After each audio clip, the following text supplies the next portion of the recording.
O tom, že jsou solária zdraví škodlivá, se v poslední době napsal nejeden článek. Naše celebrity, především ty, které se živí tělem, ale snědé být potřebují.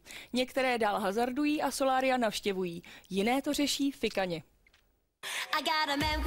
Rakoviny se začala bát modelka Renata Langmanová, Hana Věrná a o své zdraví začal dbát dokonce i muž roku 2010 Honza Hájek. Solárii jim dali košem a začali se opalovat jinak. Bronzové opálení si nechávají pravidelně nastříkávat. Bohužel při našem povolání je to nutnost, aby jsme trošku tu barvičku měli.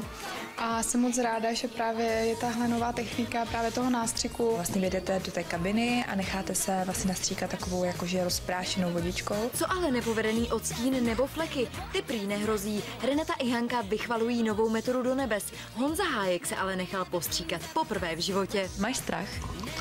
Abych pravdu řekl, tak docela jo, protože moc nepěstuju ani v uvozovkách solárium, takže jsem zvědavý spíš, co mě čeká. No. My jsme byli spíš zvědaví, co má Honza pod tričkem a kalhotami.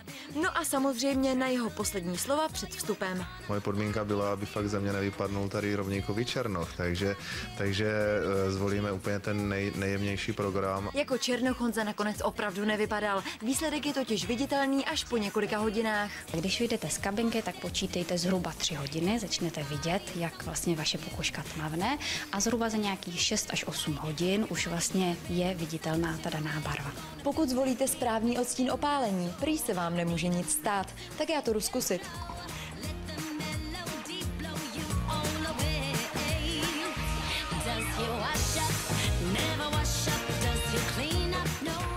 Tak jsem to asi malinko přepískla. Tereza Jemelíková, televize Prima.